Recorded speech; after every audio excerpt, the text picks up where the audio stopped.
what's up mga kapatay gutom? So magluluto tayo guys ng gulay ngayon guys. So gulay muna tayo ngayon guys ang ating lulutuin. Yan guys.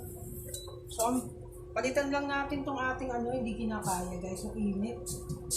Papalit tayo ng ating kawali. So magluluto tayo ng ating gulay ngayon. So gulay muna ang ating menu for today. Guys, yan. So, punasan muna natin yung ating kawali, guys, para pagdagay natin ng mantika, hindi siya pumutok-putok, guys, no? Mahirap na, baka maputukan tayo. Yun yung pinakaayaw na itong mangyari sa buhay natin, guys, yung pinakaputukan tayo. So, yan, guys, lagay tayo ng mantika. So, coconut oil ang ating mantika, guys. So, ayan. Painitin muna natin yan, guys. Tapos lalagay natin dyan yung ating pork na pinakuluan.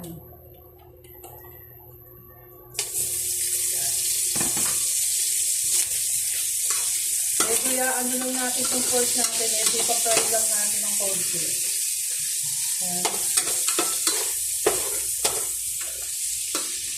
Tapos pwede nyo na rin siyang lagyan ng guys, ng konting patis kung gusto nyo. Diba? Ilagay lang natin ang patis konti lang.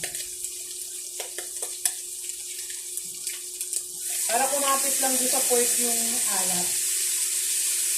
Yan. Ganyan lang yun.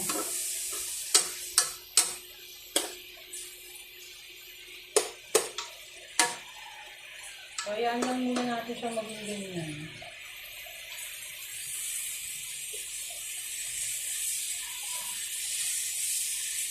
So, pinakuluan na natin itong pork natin. So, luto na yan, guys. So, gusto lang natin mag-brown ng konti yung ating pork, guys, para mas masarap, diba? Saka, kumapit na yung patis doon sa pork natin para may lasa na siya. Diba? Tapos, saka tayo magdadagdag ng broth cubes, no? Pork cubes. Yan.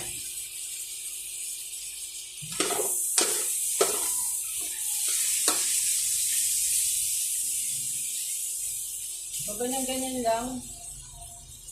Yan muna natin siya, guys. Na mag-brown.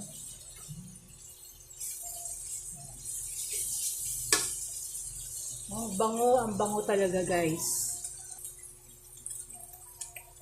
Kaya kuha din na natin yung ating sibuyas at yung bawang natin. So, ganyan lang yan, guys. Pinagsasabay ko na, guys, no? Huwag na tayo mag-away kung ano yung dapat mauna, kung yung bawang o yung sibuyas, guys. Ganun din naman niya, maluluto rin naman parehas yan, guys. Tsaka hindi ko nga siya masyadong ready to. Yun na nga, sumalsik na nga, guys. Nagpakitang bilas na po yung pork. Diba? So, hindi ko nga siya masyadong piniprito yung sibuyas natin, guys. Hanggat maaari na nga. Huwag na natin masyadong prito yun eh. Pero kailangan natin ganyan para kumapit yung lasa ng sibuyas at yung bawang doon sa pork natin. Diba?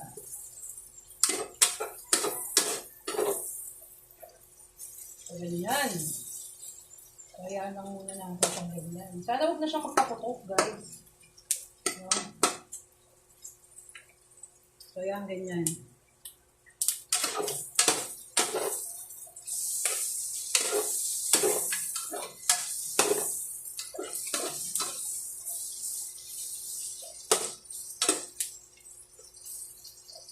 So, pwede na natin, pagka medyo brown-brown na, pwede na natin lagay dyan yung ating gulay, yung kalabasa. So, yung kalabasa muna ang ating uunahin dito.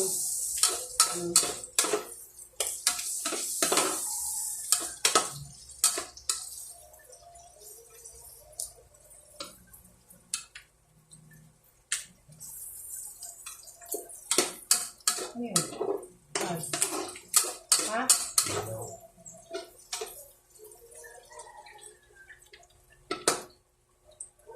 So, yan na. Bigay na natin yung ating...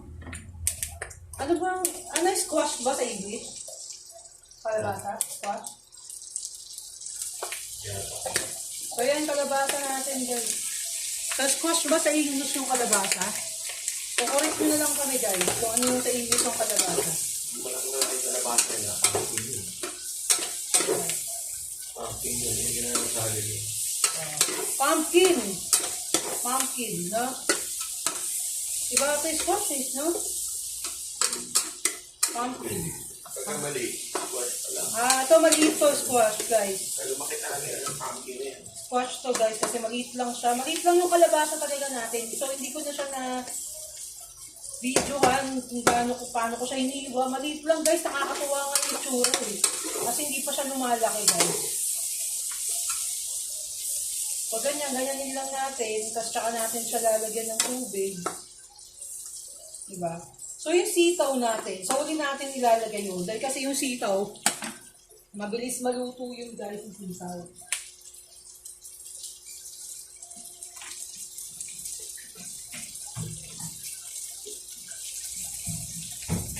So, dapat yung sitaw natin, laging fresh yung nabibili natin sitaw, hindi yung lembot-lembot, guys. Kasi nung kumain kami sa restaurant, aray! Yung sitaw niya, guys, grabe. Tawag dun, parang luma na yung sitaw, guys.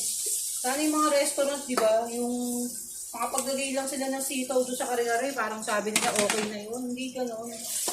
Wala yung sarap ng niluluto kasi. Di ba? So, yan, nilagyan lang natin ng tubig, guys, no? Para maluto yung kalabasa. At maano siya. Magkasabay-sabay sila ng luto dyan. So, hindi ko alam kung lalagyan ko ng guys, ng dito. Kung lalagyan ko ng gata. Huwag na. Alam, guys. Gagata ba natin o ganyan sadyang gulay na naman ganyan? So, tansya-tansyahin muna natin, guys. So, maglalagay na tayo ng ating pork cubes. O, mamaya-maya na tayo maglagay ng pork cubes pagka kulo na mismo ng ating gulay. Ang ating sabaw. May sabaw eh. Yan, ganyan. Para sama-sama silang maluto. Di ba? Ganyan.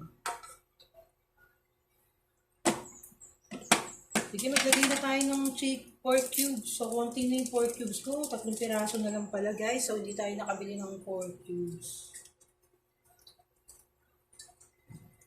Yan, lagay na natin. Ilagay na natin. So, ayan, ilagay ko na.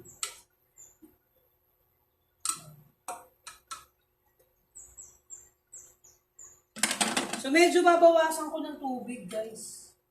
Naparami yung tubig natin kasi yung kalabasa pala, guys. Sorry. Dito, malalamog, guys. Kailangan pala konting-konting tubig lang para yung kalabasa natin may manguya pa tayo, guys, no, pag naluto yung gulay. So, naparami yung ating sabaw.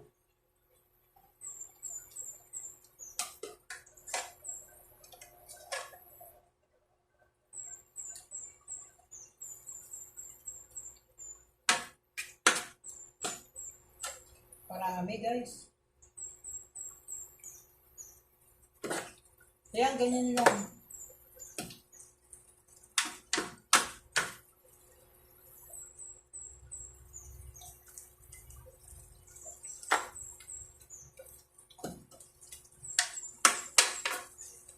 So, hinahanap ko yung paminta ko ngayon, guys. So, hindi ko makita kung nasaan ko nasaang lugar yun. Yun, naiba pala yung lalagyan ng paminta ko. Nalagay ko na pala dito sa gantong garapon. So, hindi ko nalagay dito sa sama-sama doon. So, yan, nakita yung paminta. Gandaan doon sa paminta na binili natin, guys. No? Ano siya, guys? Masyado siyang maanghang yung paminta. Kaya konting-konti lang, nakakatipid tayo ngayon sa paggamit ng paminta natin, guys. Dahil nga, maanghang siya. So, yan yun niya. Pakbeten. This is the pakbeten. Para maluto rin yung pork. So, luto na naman niya kasi napakuluan na natin yung pork, guys.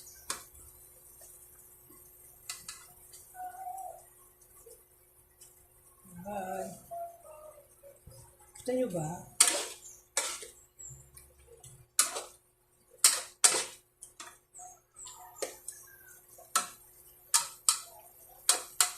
So, nakasaing na rin tayo guys, kaya ready to fight na tayo mamaya.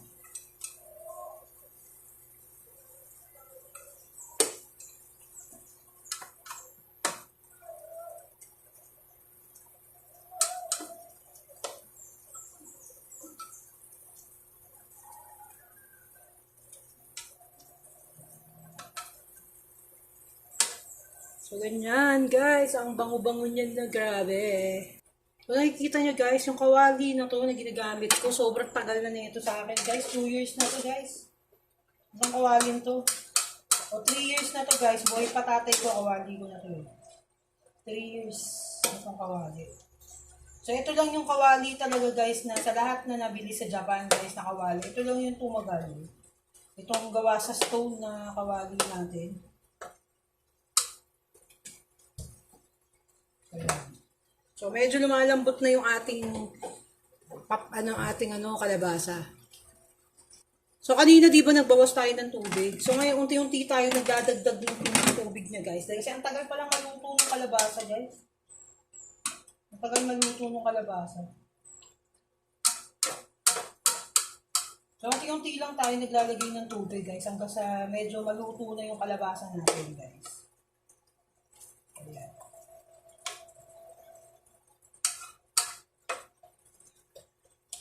Ang bango. Ang bango niya guys, ang bango. So yan guys, lalagay na natin yung sitaw. So ito na, panahon na para ilagay yung sitaw guys. Napapanahon na talaga. Na kailangan ilagay na yung sitaw guys. No? Panapanahon lang guys. So yan, lagay na natin yung sitaw. Halo na natin yung sitaw. So, ayan lang natin ganyan. Tapos mamaya natin siya halu-haluin. Ibabaw lang natin yung sitaw natin, guys. Diba?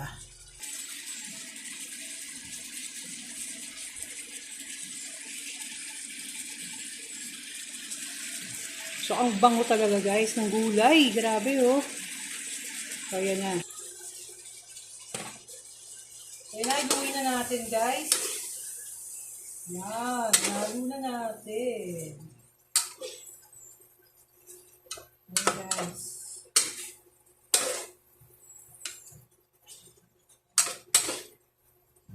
So yan guys. Ayan lang muna natin siyang mas maano pa. Maluto pa guys. Ayan.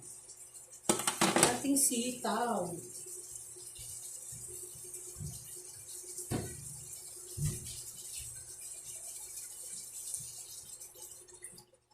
Ayan guys. So, malapit na maluto to guys. Kaunting kembot na lang guys.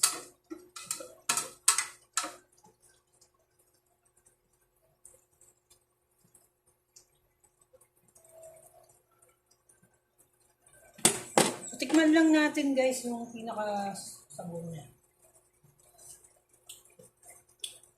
Malasa na guys.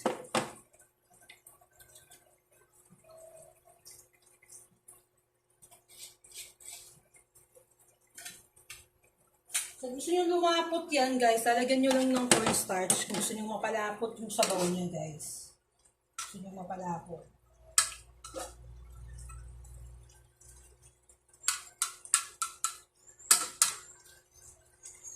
Parang gusto ko nga siyang lagyan ng gata. Lagyan ko kaya siya ng gata. Gusto nyo.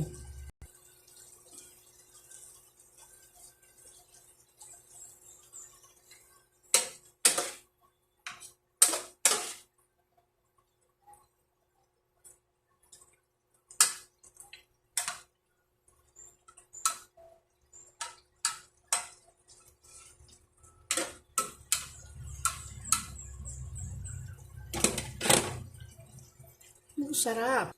So, yan guys, luto na tayo guys. Nakaluto na tayo guys. Luto na. Okay, hindi na natin i-overcook yung guys. Yung ating...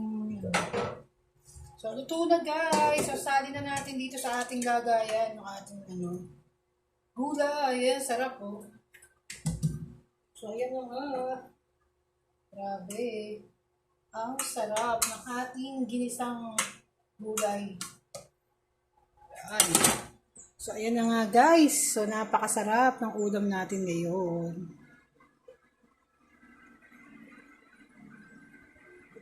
Yumminess. Babu, guys.